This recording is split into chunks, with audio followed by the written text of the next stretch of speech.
The sticky warmth of the evening clung to Vanessa's skin as she rested against the chipped corner of the vanity. Golden rays from the dying sun spilled through the flimsy curtains, casting her reflection in a soft amber glow. The house was almost eerily still, broken only by the occasional groan of the old ceiling fan making its lazy rounds above. She had barely shut the bedroom door when Shane's arms circled her waist from behind, drawing her against him with the smooth, familiar motion of someone who'd done it too many times to count. His breath grazed her neck, tinged with the sharp tang of beer and the cool sweetness of spearmint gum, an oddly comforting combination that had become their signature. There was no need for tender words or hesitant touches. They didn't need a script. They already knew how this scene played out. Time was short, and they perfected the rhythm. Their clothing littered the floor in a scattered trail that led from the door to the bed, the crumpled sheets tangled like evidence of a rush neither of them wanted to slow. No conversation, no pointless reassurances, just stolen time squeezed into the widening cracks of Vanessa's marriage. And now, with perspiration drying on their skin and the afterglow still making her pulse flutter, the silence between them felt more thrilling than shameful. It wasn't guilt that made her heart race. It was something far more electric. "Damn, Nessa," Shane murmured, his voice low and gritty in her ear. "You blow my mind every time." She let out a shaky breath, smiling. "Every time I think we've peaked, and somehow it's better than before," she replied, voice thick with satisfaction. His hand traced a slow path down her side until his palm came to rest against her chest, the subtle pressure stirring another shiver in her. "Be honest with me, Nessa. I'm better than Caleb, right?" His tone was teasing, but his eyes searched for truth. She didn't hesitate, grinning with cruel confidence. "Not even a fair comparison. You're in another league entirely. Just tell me you've got one more in you before I go." He didn't need to be asked twice. By the time Caleb stepped through the front door, Vanessa was already nestled under the covers, her breathing deep and steady, feigning the serenity of sleep. He stood in the doorway for a long moment, just listening, letting the quiet settle around him. With a tired sigh, he shuffled into the kitchen, dropped into a familiar, creaking chair, and let the breath leave him in a long, slow exhale. "What now?" he muttered under his breath, the question aimed at no one in particular. Sleep would have been the logical move, but his brain was still buzzing from the press room grind. For a brief moment, he considered waking Vanessa, maybe hoping to steal a little affection, a scrap of connection to remind them both they were still supposed to be a team. But he quickly abandoned the thought. That never ended well anymore. He mumbled again, more to himself than anyone, "This shift's killing me." When Shane first pitched the night shift and that bump in pay, it had sounded like a smart trade-off. More money meant they could finally get ahead, tackle repairs, maybe even breathe a little. But the cash never seemed to stretch, not with Vanessa burning through it like she thought they'd won the lottery. At first, she didn't complain about the schedule change. Caleb thought they were aligned. That first paycheck felt like a small victory. More hours, better pay, it all made sense on paper. But reality doesn't care about equations. Sleep became a war. Caleb had never been one of those people who could doze off the second he hit the mattress. He needed time to come down after work. Night shifts made it even harder. By the time he got home, his body was buzzing, mind too wired to rest. Soon enough, he was living like a ghost, wide awake while the rest of the world carried on without him. The worst part? Vanessa might as well have been a stranger. He barely saw her anymore. By the time he stumbled out of bed, she was long gone. The weekends were all they had left, and even those felt brittle, like they were both holding their breath, waiting for things to fall apart. The intimacy they once shared, once playful and alive, now felt like another task, a checkbox on a dying list. And the money? It vanished as quickly as they earned it. Every time they managed to scrape together a little extra, Vanessa would blow it on something unnecessary. New outfits, half-finished DIY projects, impulsive purchases that left Caleb shaking his head. He thought about bringing it up more than once, but their weekends were already on edge. Pushing it would only start another fight. Still, he loved the house. That old Victorian, with its peeling walls and tired porch, had been a wreck when they bought it, but it had promise. Caleb poured every spare minute into fixing it up, clinging to the idea that each repair meant progress. It meant something was still holding. Lately, though, that dream felt further and further out of reach. "This can't be all there is," he whispered, his voice nearly swallowed by the quiet. Another hour slipped by before fatigue finally overtook him. He crept into the bedroom and slid beneath the covers, careful not to disturb Vanessa. When he finally opened his eyes again, the sun was already high, closer to noon than morning. He scarfed down a quick breakfast, changed into his work clothes, and wrestled the ancient lawnmower from the shed. The thick Georgia heat pressed against him like a weight as he pushed the sputtering machine across the yard, each step a reminder they couldn't afford the riding mower he'd been dreaming about for years. On his way to the plant that evening, he stopped at the gas station down the road to fill up. While digging out his wallet, a flash of color from the lottery sign caught his eye. "Hey, Becca, toss in a couple of those lotto tickets," he said to the cashier with a forced grin. "Feeling like I'm due." "You're cutting it close," she replied with a chuckle. "Drawings tomorrow." Fingers crossed. Caleb tucked the tickets into his wallet without another thought. That night's shift? Brutal. Most nights, the Heidelberg press ran steady, loud but reliable. Tonight, though, it was nothing but one long string of frustrations. Job after job needed fresh plates, constant cleanings, and nonstop tweaks just to keep the thing running. One order even required a rare fifth color, which just dragged everything out even more. By the time the shift wrapped, Caleb felt like he'd been chewed up and spit out by the machine instead of manning it. And yet, sleep still wouldn't come. Back home, he cracked open a cold beer and collapsed into his recliner, the house wrapped in silence and shadows. His body was aching, but his thoughts kept spinning, stuck on a carousel of regrets and what-ifs. As the youngest of three, Caleb had always flown under the radar, quiet, dependable, and never the center of attention. His older siblings had the charm, the popularity, the spotlight. Caleb? He got by just trying not to trip over his own feet. He was never built for sports, too uncoordinated, so he ended up hauling gear for the basketball team instead of playing on it. Summers were spent out in the woods with his dad, hunting and learning to be useful. At 16, he landed a job at the local print shop, lugging boxes and helping set up orders. The physical labor built up his frame just enough to maybe catch the eye of Vanessa Hale, the untouchable cheerleader type who always seemed to have everything figured out. No one expected her to end up with Caleb. Hell, even he hadn't expected it. But senior year, something shifted, and they were glued together from then on. Caleb had dreams of community college after graduation, but that all got scrapped the day his dad took a fall off a loading dock and couldn't work anymore. With his father out of commission and his mom barely getting by on her retail shifts, Caleb shelved his plans and stepped up. The print shop kept him on past the summer, offering a full-time apprenticeship. Vanessa didn't leave. She stayed by his side, juggling classes for her associate's degree while he clocked hours. They got married young, pinching every penny to buy their rundown Victorian. The dream was to make it theirs, something they'd shape together. Kids would wait. They thought there'd be time for all that. But somehow, the dream got buried. Under overdue bills, constant fatigue, and the slow erosion of just trying to survive.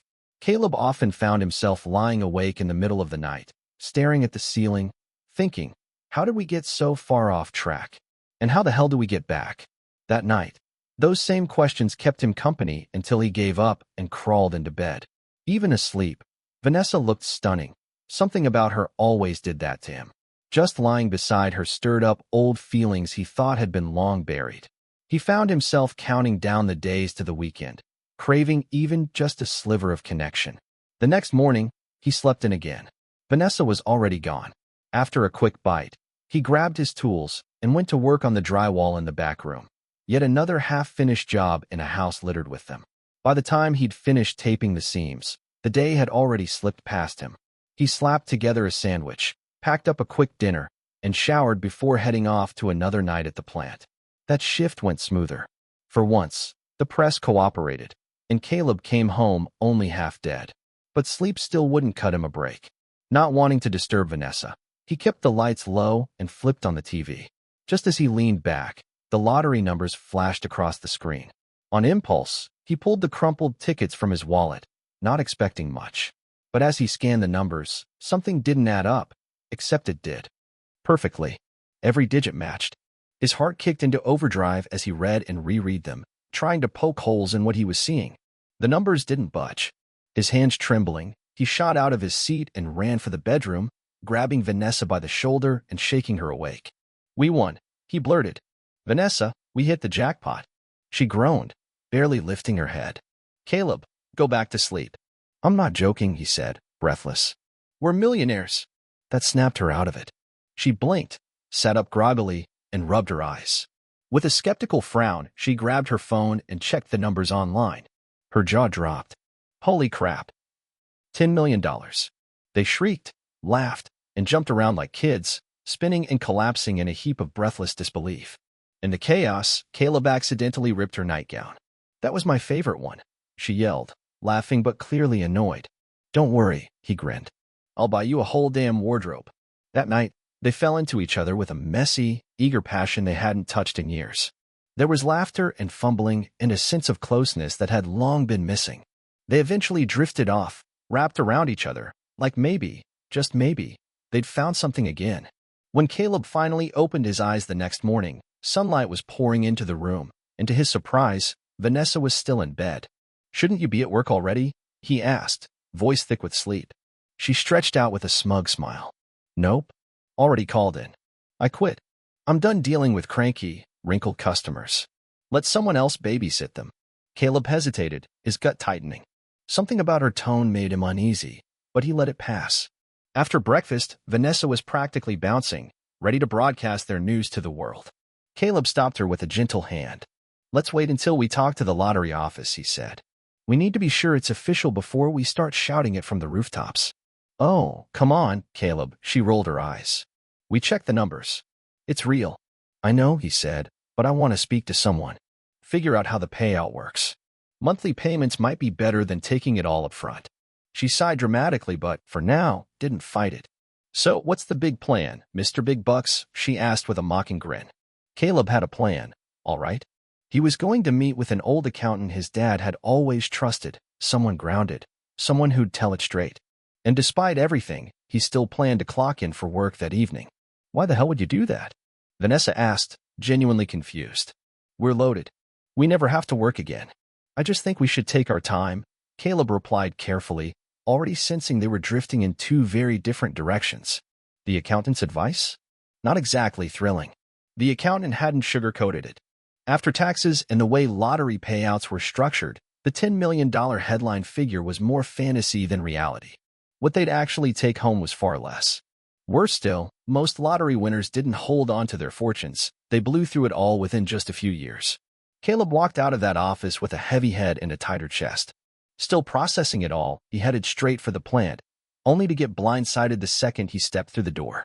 Jordan, the loudmouth of the crew, came charging toward him, grinning like he'd just hit the jackpot himself. You lucky son of a gun. Why didn't you say anything, huh? Before Caleb could even piece together a response, half the shop had swarmed him, questions flying from every direction. You quit in. What are you gonna buy first? Lump sum or annuity, man? Caleb just stood there, mouth opening, then closing. No words would come. How the hell does everybody already know? He finally managed to ask, stunned. Jordan slapped a beefy hand on his back. Dude, it's all over the news. The whole damn town's buzzing about it. There was no point pretending work would get done. His manager, realizing the distraction was permanent, waved him off early with a sympathetic shrug. When Caleb pulled into the driveway, his stomach clenched. The front yard looked like a block party from hell, neighbors, distant relatives, nosy reporters, and even a news van parked at the curb. And right in the thick of it, there was Vanessa. She was dressed to kill, hair done up, makeup flawless, wearing that synthetic smile she saved for attention, and playing the cameras like a seasoned pro. Pushing his way through the crowd, Caleb grabbed her by the arm and pulled her aside. What the hell, Vanessa? We agreed. We weren't going to say anything until we had a plan. She waved a hand dismissively, brushing off his concern like lint. I only told my family, she said, clearly lying. Guess word got out. She flashed a bright, unbothered smile. Too late now. Might as well lean into it, right? Before he could protest again, she was already back in front of the microphones, relishing every second of the spotlight. Even after the crowd thinned out, the chaos didn't end. The phone wouldn't stop ringing. Friends, old classmates, third cousins twice removed. Everyone suddenly remembered Caleb existed. Eventually, he yanked the plug out of the wall. Slumping onto the couch, he watched Vanessa, something dark and unfamiliar settling in his gut. Things were already slipping out of control. We should have kept our mouths shut, he said quietly. Vanessa didn't even look up. Oh, relax, Caleb. We're rich now. Money fixes everything. No, it doesn't, he replied. The accountant said we're not even walking away with half that $10 million. If we take the lump sum, it's even less. She scoffed, rolling her eyes. God, Caleb, could you be any more boring? We have millions. Who cares if it's not exactly 10? He sighed, drained. We'll talk later, he muttered, reaching for a beer. Over the next few days, the media buzz faded, but the visitors kept coming. Some brought congratulations. Others brought pitches. A few came with outstretched hands and hard luck stories. It didn't take long for Caleb to realize winning the lottery had been the easy part. The real challenge was surviving it, especially with Vanessa at the wheel. Every decision turned into an argument. He wanted to be cautious, responsible. She wanted to live like a queen. And the wedge between them widened with every dollar discussed. By Sunday night, Caleb felt an odd sort of relief driving back to the factory. It was quiet there. Predictable. At exactly 5:30 p.m., Shane Womack's phone lit up. Hey there, stranger, Vanessa's voice purred through the speaker, velvet smooth and teasing. What time are you coming by? Shane chuckled low in his throat. Didn't think you'd still need me now that you're rolling in dough? Don't be ridiculous, she whispered, voice sultry. Caleb's off playing grown-up at the plant. I've got plenty of time, and not nearly enough attention. That was all the invitation Shane needed. As soon as the call ended, Vanessa reclined on the sofa, a satisfied smirk curling at her lips. Her mind wandered back to high school, to stolen kisses and fast nights. Shane had been her wild phase, the boy her father hated. When he got busted for pills and kicked out of school, her parents made sure she never saw him again. Caleb had been the safe rebound, the dependable fallback plan that stuck. When Caleb casually mentioned Shane had landed a job at the plant, Vanessa filed that little tidbit away. At the company picnic a few weeks later, she made sure to accidentally bump into him. That spark hadn't taken long to reignite. Shane was even the one who encouraged Caleb to take the night shift, just a little helpful nudge to clear their schedules. 2 hours later, Vanessa lay next to Shane, her body still humming. God, I needed that, she breathed. Shane smirked. What's the matter? Hubby can't keep up. Not even in the same universe, she said, reaching for a cigarette.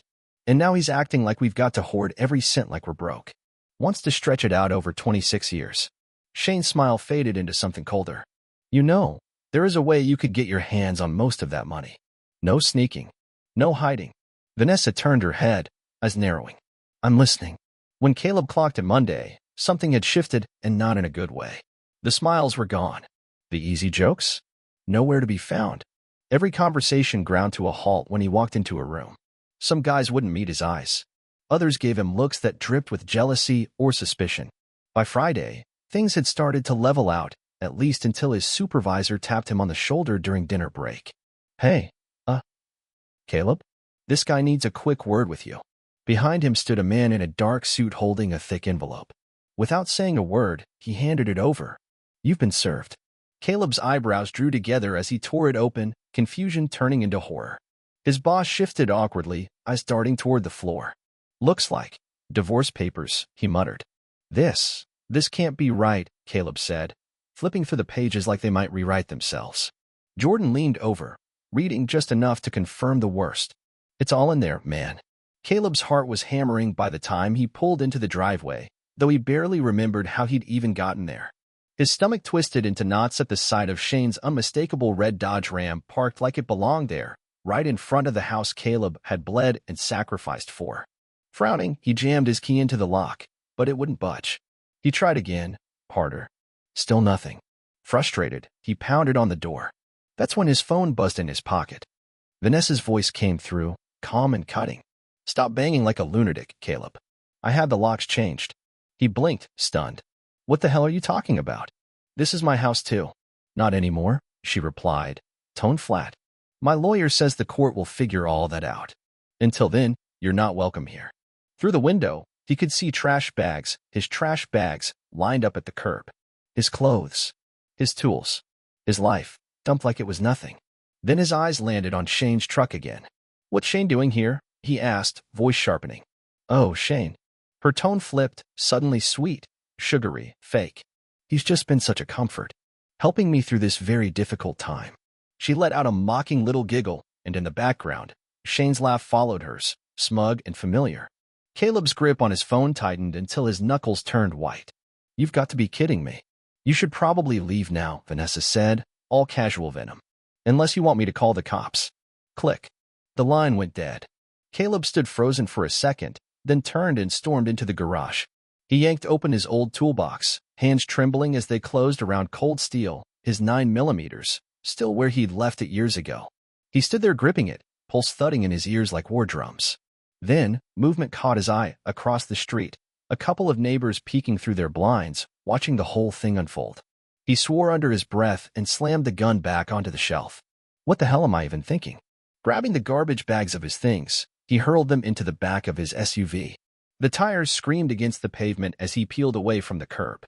A few blocks later, the rage gave way to a crushing wave of reality. He pulled up to a red light, fist clamped around the steering wheel, hands trembling. He had no plan, no home. Finally, he pulled out his phone, scrolling through contacts until he hit Mom. Hey, can I crash at your place tonight? He asked quietly. I'll explain everything when I get there. Later that night, he sat slouched at his parents' kitchen table, barely touching the cup of coffee cooling in front of him. His mom and dad looked at him like he was a wounded animal, worried, unsure, full of questions. His mom's first words cut deeper than she knew. What did you do, Caleb? To make Vanessa throw you out like that? Nothing, he said, voice hollow. Swear to God, everything was fine until the lottery. It's like it flipped a switch in her. His parents exchanged that look, the kind that said we don't buy it, but we won't say so. They let him go upstairs without pushing further. Back in his old bedroom, surrounded by posters from his high school days, Caleb collapsed onto the familiar twin bed. The same bed he'd once dreamed in, dreams that now felt like cruel jokes. He barely left the room all weekend. Just laid there, adrift in a sea of disbelief. 1 minute, he was furious. The next, gut-wrenched with heartbreak. He'd lose himself in revenge fantasies, then spiral into missing Vanessa so hard it made him physically ill. The only peace he found came from long, punishing runs through the park, pounding the pavement until his legs burned more than his chest. Saturday afternoon, his phone rang. For a fleeting second, his heart jumped. Maybe it was her. Maybe she. Nope. It was Jordan, inviting him to dinner Sunday night. Caleb agreed instantly. Any excuse to leave the house felt like a lifeline. Sunday morning, restless and desperate for clarity, he did something he hadn't done in years. He went to church. Big mistake. The sermon floated past him, meaningless background noise. All around him were smiling couples and happy families. Every single one felt like a dagger. By the time the service ended, the ache in his chest was unbearable. He tried to slip out unnoticed. No luck. Halfway to the door, a sharp voice froze him in place. You've got some nerve showing your face here after what you did to my daughter. It was Mr. Hale, Vanessa's father, face red, jaw clenched, volume rising. Caleb turned slowly, his body tense. What I did? I didn't do anything. She kicked me out. That's not what she told us, Mr. Hale sneered. She said you were stepping out on her. Cheating while she was at work. Caleb's mouth opened, stunned. That's a damn lie. I never touched another woman. But the damage was done. Whispers spread like wildfire. Heads turned. People leaned in. The weight of judgment pressed in around him. She said you'd deny it, Mr. Hale snapped. Why don't you go spend your lottery winnings on all the women you want now? Mrs. Hale gently tugged her husband away, but the sanctuary had already become a courtroom, and Caleb had been tried and sentenced. That evening, he sat stiffly at Jordan's dinner table, rehashing everything: Vanessa's betrayal, the confrontation at church, and the way it all kept spiraling. Jordan's wife, Wren, listened quietly, her eyes full of sympathy. You need a lawyer, Caleb. First thing Monday. You've got the money now. Protect yourself. Caleb rubbed his face. I don't even know where to begin. My uncle's solid, Jordan chimed in.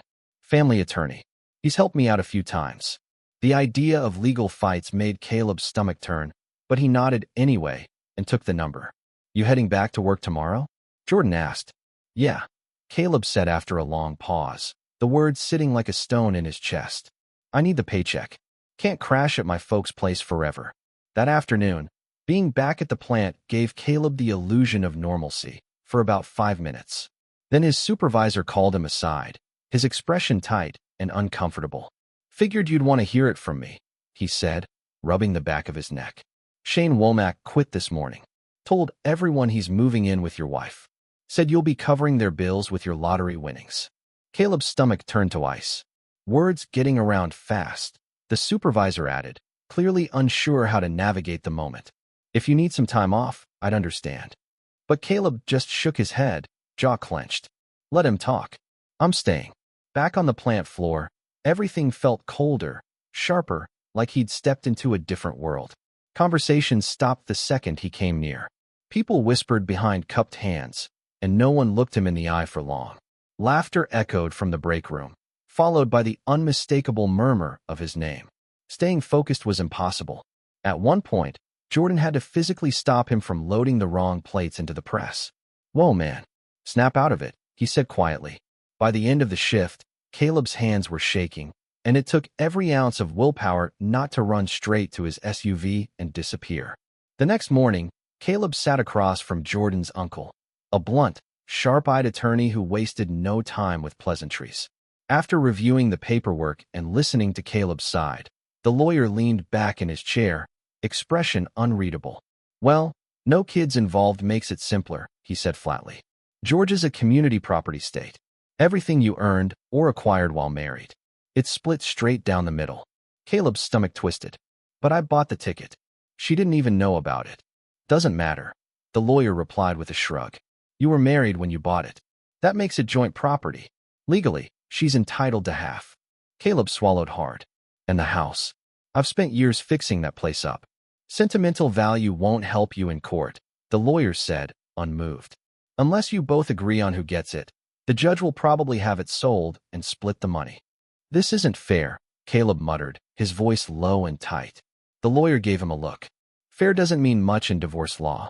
But look, lottery or not, you'll still walk away with more than most folks do."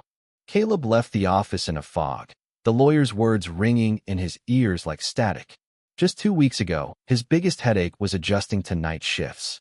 Now he was living at his parents' house, broken spirit, watching everything he'd built, his marriage, his home, his future, crumble into dust.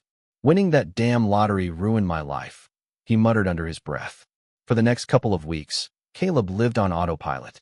He worked his shifts. He helped out around the house. And he ran, long, punishing miles just to drown out the chaos in his head. Keeping his body moving was the only way to quiet his thoughts. But the silence always came creeping back. And slowly, amidst all the noise and hurt, a new idea started to form. It wasn't revenge, not exactly. It was a way to reclaim something, a way to end this mess on his own terms. When he laid it out over dinner with Jordan and Ren, they both stared at him like he'd just confessed to a crime.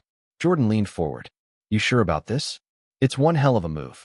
"I've thought it through, every angle," Caleb said, his voice calm, steady. "It's the only way I get out of this with my head up." Jordan exhaled slowly. "All right, man. You know I've got your back. But people are going to think you've completely lost it." Caleb gave a tired smile. "Maybe I have." That Friday, Caleb sat in a sterile conference room across from Vanessa, her lawyer, and, of course, Shane, who was practically glowing with smug satisfaction. Vanessa wore a sharp new blazer and too much perfume, her smile dripping with fake charm. Her attorney had barely started talking when Caleb raised his hand. "Save it," he said. "Here's my offer." His lawyer leaned back and folded his arms, clearly irritated. "Just for the record, I advised strongly against this." Caleb slid a single sheet of paper across the table. "Vanessa, you can keep every cent of the lottery winnings. All of it. I don't want a dime. But in return, I want the house and a written statement from you, signed and witnessed, admitting to the affair and everything else." Vanessa's jaw fell open. She blinked, speechless. Before she could form a word, Shane leaned in and whispered something in her ear. She hesitated, chewing her lip. Her confident mask began to slip. "We'll need a few minutes," her lawyer said, already standing. The trio stepped out into the hallway. Caleb sat back in silence, listening to the muffled voices arguing on the other side of the wall. "You're insane if you think I'm signing that," Vanessa hissed. "My dad will lose it if he sees that kind of confession." Shane's voice came smooth and quiet. "Who cares? We're leaving this place anyway. Let him rage. You want the money or not?" "The house," she started. "Forget the damn house," Shane cut her off with a low laugh. "He's basically handing you $5 million. We can buy a place wherever we want." Their attorney chimed in, more practical. "Legally, that confession doesn't change anything. George is no fault.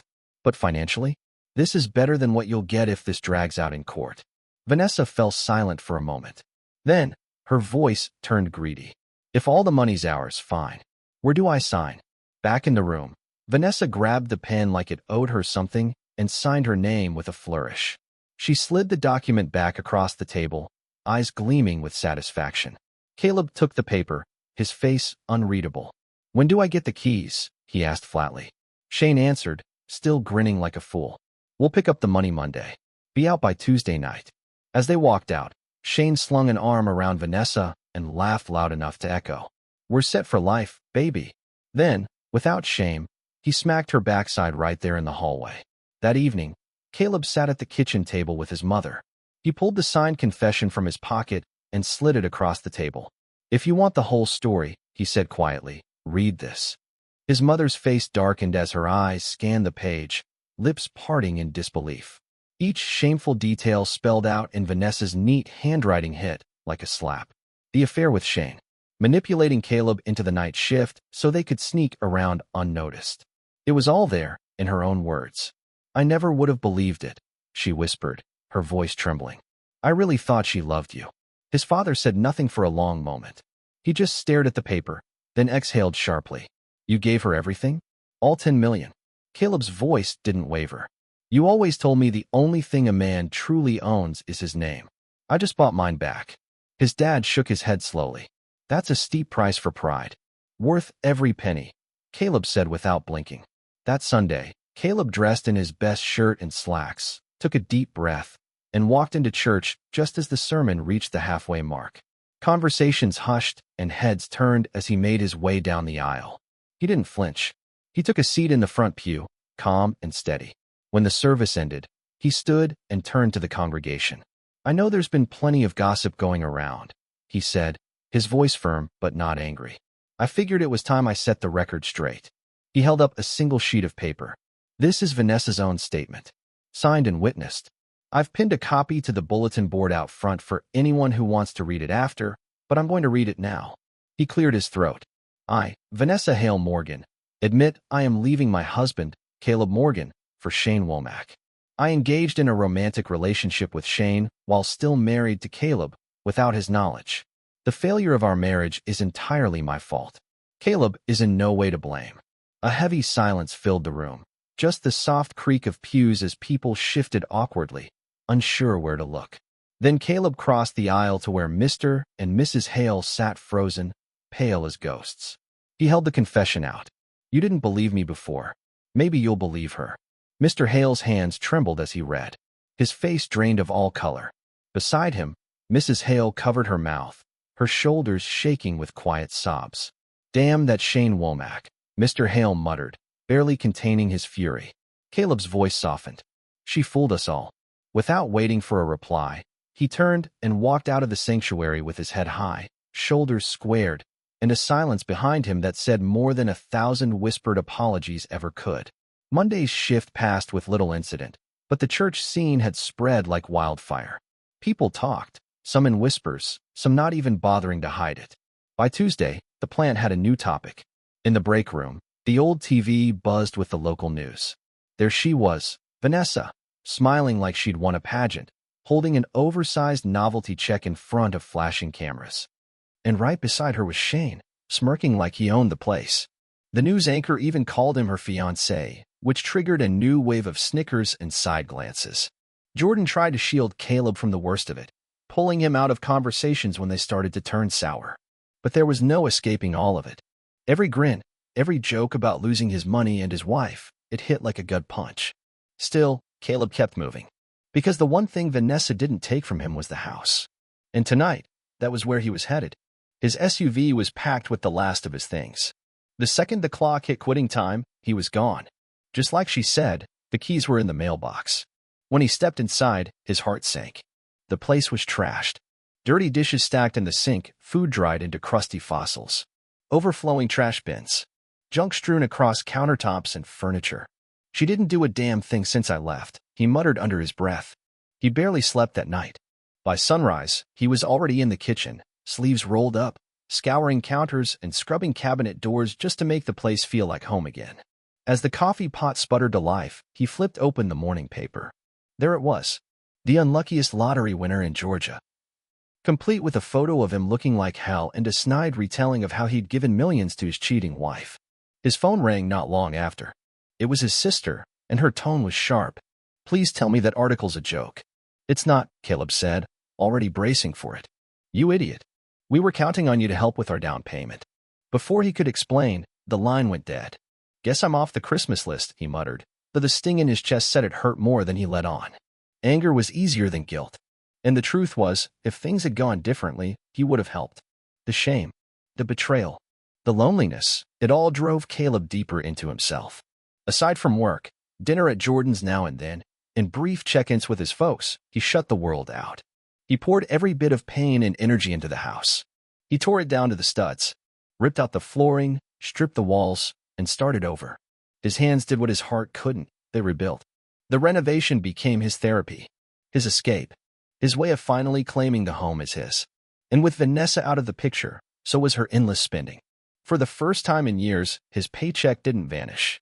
The money stretched. The stress eased.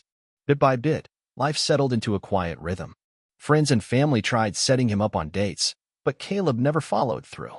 It didn't take long before they stopped trying. He wasn't ready. Maybe he never would be. Almost a year later, Jordan called out of the blue. Hey man, you free this weekend? I could use an extra hand. Sure. What's up? My sister's moving to town. We've got a truck coming in, could use the muscle. Caleb didn't even hesitate. I'll be there. While they loaded furniture, Jordan gave him the rundown. Erin's been through hell, he said quietly. Her husband turned out to be a real piece of work. It got physical, Jordan said, voice low. Bad enough she finally called the cops and filed. Caleb's jaw clenched. Men like that, they make me sick. She's still pretty shaken, Jordan continued. Starting over from scratch. This is all she could manage for now. Caleb frowned as they turned into the apartment complex. The buildings were worn, the gates rusted, and graffiti stained the walls. Not exactly the kind of place you'd choose if you had options. This neighborhood, he said. Jordan sighed. Yeah, not ideal. But it's all she can afford right now. If we had space, we'd bring her in with us. But it's already tight. And with her daughter, it's even harder. When they arrived, Erin was already waiting beside a dented, beat-up moving truck. She looked tired, like someone trying hard to keep it together. Jordan gave her a hug, then crouched to greet the little girl clinging to her leg. Caleb stepped forward and held out a hand. Erin, I'm Caleb. She barely looked at him, her handshake light and hesitant. Her whole posture screamed guarded. Under her makeup, faint bruises whispered of the past few weeks, and Caleb's stomach tightened with quiet fury. But her daughter was a different story. I'm Maya, she chirped, bold and bright-eyed. Are you a good guy? Caleb knelt a little, smiling. I try my best. She nodded seriously, then stuck out her hand. Okay, you can be my friend. He shook her tiny hand with a grin. Deal. The afternoon passed in a blur of boxes and small talk. They arranged furniture, unpacked essentials, and made the place feel a little less like a temporary shelter. When the heavy lifting was done, Erin handed out cold drinks and a soft, quiet thank you. Sorry if Maya's too much, she said, avoiding eye contact. She's great, Caleb said. I like kids. Erin gave a faint smile, the first real one he'd seen from her all day. In the weeks that followed, Caleb saw more of Erin and Maya than he expected. Most of the time, it was at Jordan and Ren's during family dinners that had become a tradition of sorts. Bit by bit, through casual conversation and careful observation, Caleb pieced together more of Erin's story. She was working long shifts at Walmart while Ren watched Maya alongside her own kids. It didn't take a genius to see Jordan and Ren were helping more than they let on. Quiet sacrifices. No fanfare. Just love. About a month later, Caleb and Jordan were underneath Caleb's house, cursing at the old plumbing when Jordan's phone rang. The moment he looked at the screen, his expression shifted. We need to go. Now. What is it? Caleb asked, wiping sweat off his brow. Erin just called. Her ex is outside her apartment, watching her through the window. Caleb didn't ask another question. He was already reaching into his truck's toolbox for a heavy pipe wrench, just in case. When they turned onto Erin's street, they saw him. A man pounding on her front door, shouting loud enough to make the walls shake. Hey, Caleb barked, voice sharp and filled with rage. Get the hell away from her. The man spun around, startled, then bolted into the night. Jordan gave chase, but the guy vanished before they could get a hand on him. Caleb walked to the door and knocked gently. Erin, it's me and Jordan. You're safe now. Open up. There was a long pause, then the lock clicked, and the door opened just a crack. Erin stood there, pale, trembling. You okay? Caleb asked, gently. I'm scared, she whispered. But I'm all right. Where's Maya? In her room. Caleb walked down the short hall, heart in his throat. He found Maya curled up under her bed, just the tips of her socks sticking out. Hey, kiddo. It's me, Caleb. You're okay now. She crawled out, her cheeks streaked with tears, and threw her arms around his neck without hesitation. He scooped her up and carried her into the living room, holding her close until her breathing evened out. Why was my daddy yelling at Mommy? She asked, her voice barely audible. Caleb crouched beside her, meeting her eyes. I don't know, sweetheart. But I promise you, no one's going to hurt you. Not on my watch. Jordan put a hand on Aaron's shoulder. You're coming to our place tonight. No discussion. Aaron's face crumpled with relief. But I don't want to impose. There's no space. And he probably won't come back again. No, Jordan interrupted firmly. It's not safe. We'll figure something out. Caleb, quiet until now, finally spoke up. There's another option, he said. Everyone turned to him. I've got a big house. More space than I need. You and Maya could stay with me. Aaron blinked, stunned. There's a spare bedroom with its own bathroom. You can make it yours. I work nights, so you'd have privacy. I mean, if that's not too weird. He trailed off, awkward, vulnerable. But Jordan jumped in. It's not weird. It's a good idea, if you're good with it, Caleb. Then, turning to Aaron, he's my best friend. I trust him with my kids. Derek wouldn't even know where to look. With a little coaxing from Jordan and Ren, Aaron agreed. That night, they packed her up again. When they pulled up to Caleb's house, Ren was waiting with open arms. She hugged Aaron tight, then scooped Maya up like one of her own. Guess what? She said, her smile wide. We're having a sleepover. Maya beamed at the word, then tore off toward Ren's daughters without a second thought. While the adults gathered in the living room, Jordan laid it out. You're not going back to that apartment, he told Aaron. It's not safe anymore. Derek knows where you live. End of story. Aaron hesitated. But there's no room at your place. I can't just burden you guys. And maybe Derek won't come back. No chance, Jordan said. We're not risking it. Caleb nodded quietly. You've got a room here now. Later that night, Ren walked Aaron and Maya through a quick tour. Aaron was thankful. Maya, less so. Peering out the back window, she frowned. Where's your swing set? Caleb laughed. No swing set, I'm afraid. But there's a park a block away. She considered it, then nodded. Okay, that works. The first few days were tentative. They didn't see much of each other. Caleb worked nights, Aaron worked days. Their lives barely overlapped during the week. But weekends were different. On Saturday morning, Caleb woke to the smell of bacon and eggs wafting through the house. When Caleb came downstairs Saturday morning, the smell of bacon and eggs greeted him, along with the sound of dishes clinking softly. In the kitchen, Aaron and Maya were setting the table together, a quiet harmony in motion. This looks incredible, Caleb said, blinking in surprise. You didn't have to go to all this trouble. Aaron offered a warm smile. You've done so much for us, Caleb. This was the least we could do. Before he could say more, Maya looked up at him with a stern little expression. You snore. Aaron's face flushed with embarrassment. Maya. Caleb burst into laughter. Guilty as charged. Later that morning, Caleb headed out back for his usual workout. A few minutes in, he heard soft footsteps crunching the grass behind him. What are you doing? Maya asked, hands on her hips. Exercising, he said between stretches. What's that? He grinned. Kind of like a game. But for grown-ups. Want to try? Maya jumped in without hesitation, mimicking his movements with gleeful energy until she got bored and flopped onto the grass. Thinking quickly, Caleb started singing, head, shoulders, knees, and toes. Maya lit up, giggling as she followed along, pointing to the right body parts like a pro. Aaron stepped outside, crossing her arms with a mock glare. Maya, stop bothering Mr. Morgan. It's fine, Caleb called. We're just having fun. And from that day on, whenever Maya saw him outside, she joined him for her head and shoulders workout. Before long, Aaron began joining them too, tentatively at first, then more confidently. Eventually, she was matching Caleb rep for rep. Caleb noticed. She looked stronger, more grounded, like someone coming back into herself after being knocked down for too long.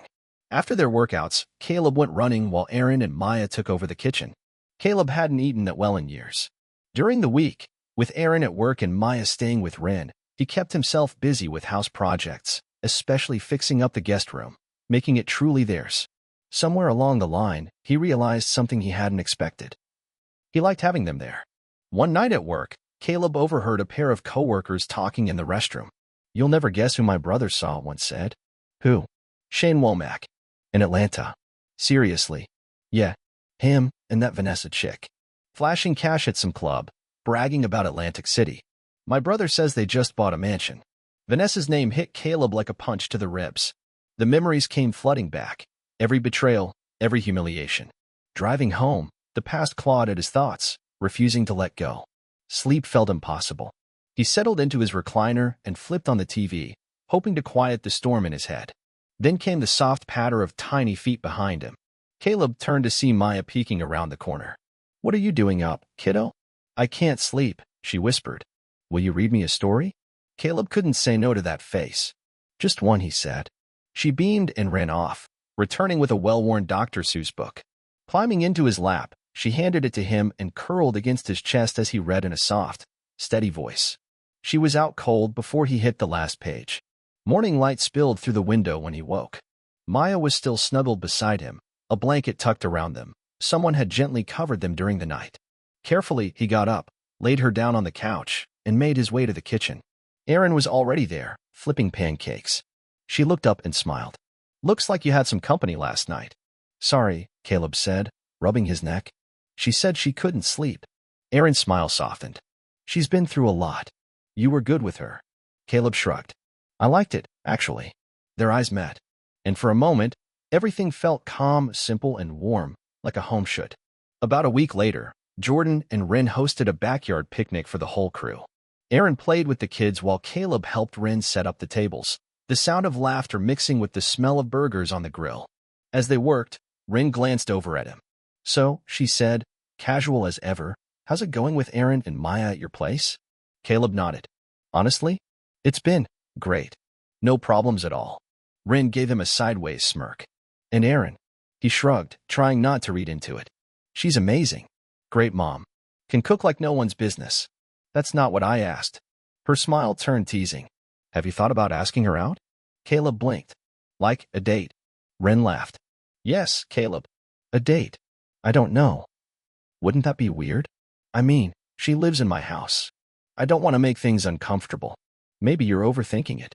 Ever consider she might want you to ask?" Caleb hesitated. "I really doubt she sees me that way." "You'd be surprised," Ren said, calling everyone over for dinner before he could respond. But the thought lingered. In the days that followed, the idea refused to leave him alone. He kept catching himself noticing Aaron more closely, how she laughed, how she moved, how patient she was with Maya. She was nothing like Vanessa. No dramatics. No games. Just quiet strength and warmth. But that made it harder, not easier. Because if he messed things up, if she felt pressured or awkward, he wouldn't just lose her. He'd lose both of them. And that was a thought he couldn't bear. That internal tug-of-war played in his mind during one of his late shifts, right until he turned the corner onto his street and spotted a car parked crookedly in front of the house. The front door was wide open. His stomach dropped. "Derek." Caleb cut the engine, bolted into the garage, and grabbed his pistol from its hiding place. Chambering around, he crept toward the door, every muscle tensed, heart thundering in his ears. A shout erupted from inside, followed by Aaron's scream. Peering around the frame, Caleb saw him tall, broad-shouldered, rage in his face. "Derek." Gripping Aaron by the shoulders, shaking her violently. "Let her go," Caleb shouted, stepping inside, weapon raised. Derek spun around and yanked Aaron in front of him. In one swift motion, he pulled a revolver from his waistband and pressed it against her temple. "Back off," he snarled. Time froze. Then, from the hallway, tiny footsteps and a terrified voice. "Mommy!" Maya screamed, running toward them. Caleb lunged forward just in time, scooping Maya into his arms before she could get too close. "Stay right here, Maya," he said firmly, clutching her small body as her sobs racked against his chest. Across the room, Derek's grip on the revolver tightened, the veins in his arms bulging, his face a twisted mask of rage. Caleb could see it, the wildness in his eyes, the unraveling. This wasn't a man in control. He was on the edge, and they were all standing too close to the cliff. Caleb's mind raced. He had to do something. Anything. As Maya sniffled in his arms, her little hands clinging to his shirt, an idea sparked. "Hey, Maya," he said softly, keeping his tone light. "Since we're all up, how about we do a few exercises?" She blinked up at him, confused, but gave a tiny nod. Caleb looked to Erin, locking eyes with her, hoping she understood. Mommy can do exercises too, he added. It'll be fun. Derek's brows drew together, clearly thrown off by the sudden shift. Caleb ignored him, keeping his focus on Erin. Let's start with head and shoulders, he said gently. Maya reached up, placing her hands on her head, then her shoulders. Erin hesitated, shaking, terrified, but mirrored her daughter's movements. Knees, toes, Caleb said slowly. Erin bent forward, and in that second, Caleb fired. The first shot hit Derek high in the chest, the impact staggering him backward just enough for Erin to break free and dive for the floor.